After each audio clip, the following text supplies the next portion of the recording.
Welcome back to Climbing Psychology. Has been a while. I had so much stuff to do between PhD studies, getting 2 cats, and also private consulences and PhD studies. A lot of stuff. It all came together. The PC wasn't working. It's been a while.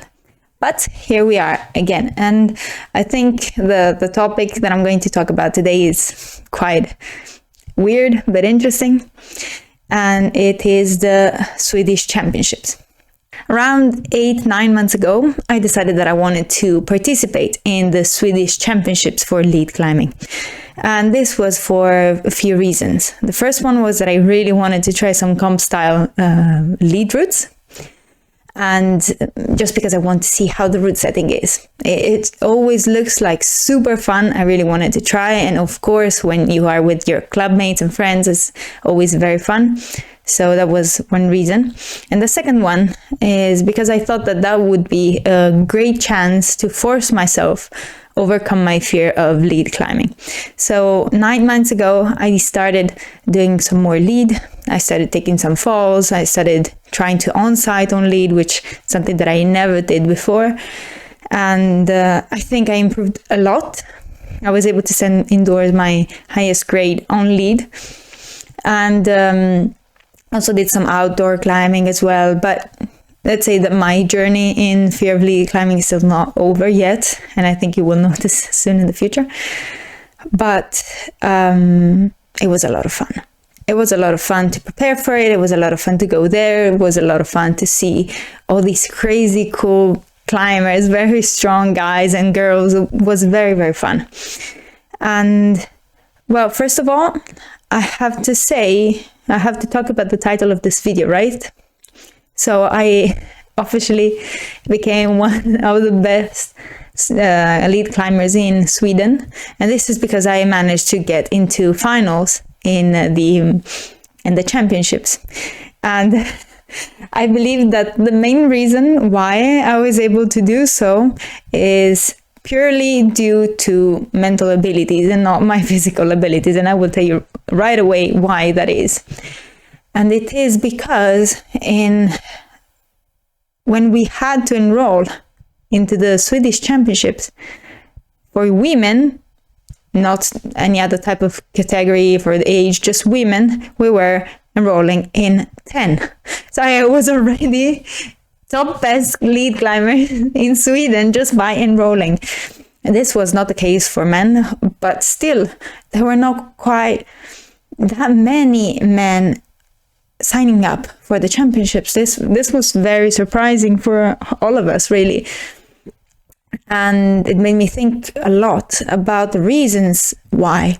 So while I was training, I was, of course, I was trying to bring as many people as possible from my club to the competition, and also people not from my club. So when I was outdoor climbing, I met some very strong crushers, and I asked them, will I meet you again at the championships? And they said, no, I am not strong enough. And then they also said other things. Of course, it's not just one reason why you don't compete, but she believed she wasn't strong enough, and she was clearly much, much stronger than me. Of course, people that are strong can decide to go for competitions for a different reason, the reason that I have, of course, but we were only in 10. And actually, those who arrived to the competition, we were in 8. So I was officially already into finals just because 8 people go into finals. But the same goes for the guys. Not all the very strong lead climbers went to the competitions, even though they usually are interested in competitions. I really don't know why. But the main problem, I believe, is the fact that most people are afraid of the judgment, they would do about themselves, about going to a competition. You go to a competition to win. Why would you go there if you're not expecting to win at all, if you're expecting to be last? And this happened with a lot of my friends. They explicitly said, I don't want to make a fool of myself. And even though they're very strong, it was a case also for a very strong young climber, and said, like, I really want to go there and do my best. And also I want to win. And say, of course, yes, great. But if you go to your first competition, you're not going to win. unless the competition is a bit weird. But your first competition is always weird anyways, right? It's like there's a lot of pressure. You don't know how it's organized.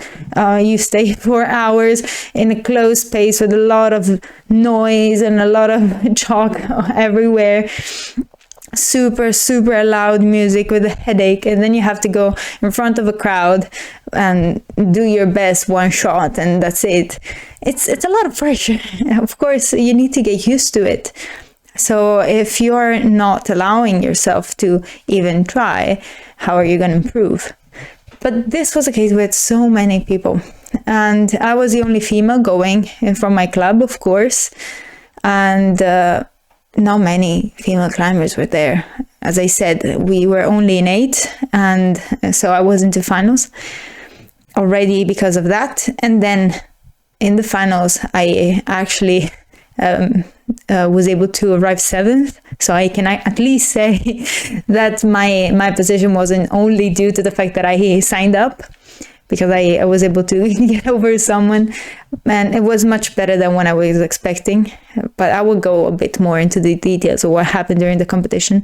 But the main focus of this video is saying, guys, the world is not going to fall down if you make a fool of yourself. Like, even if you just make a fool of yourself. What happened to me in finals was that I grabbed the quick draw because I was too afraid of falling.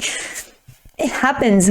It's something that you just need to accept, and not everything is going to be perfect. And I was welcomed back to my club as a hero, even though I didn't do very much.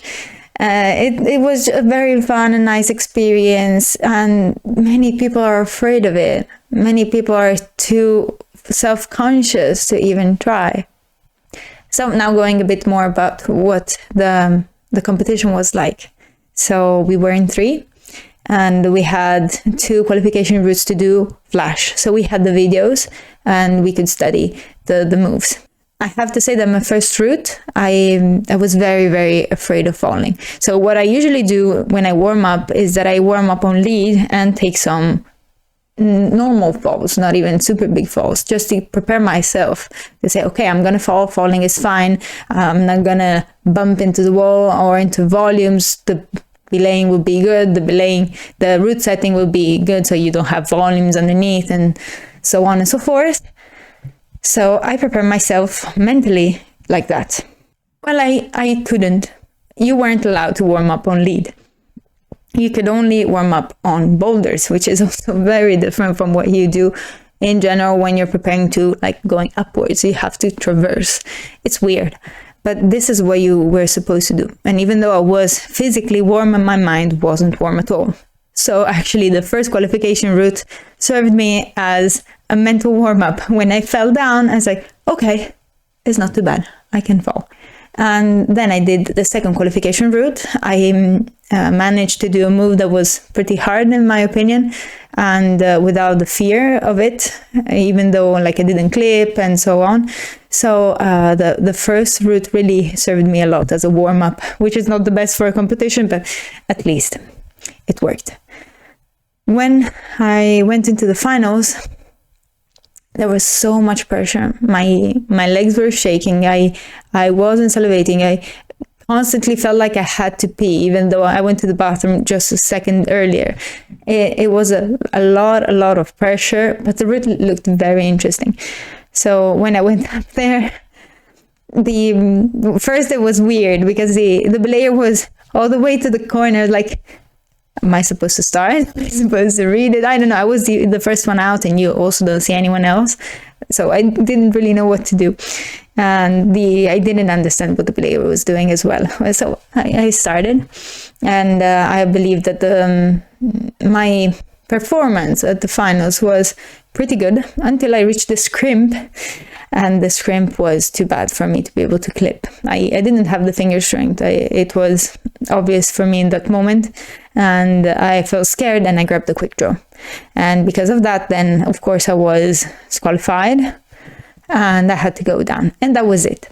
It was still very fun to climb. But my mind wasn't completely focused. Of course, I was disappointed with the fact that I was afraid and I couldn't even dare to do the move or dare to clip. because of the fear, but I mean, this is how it goes, right?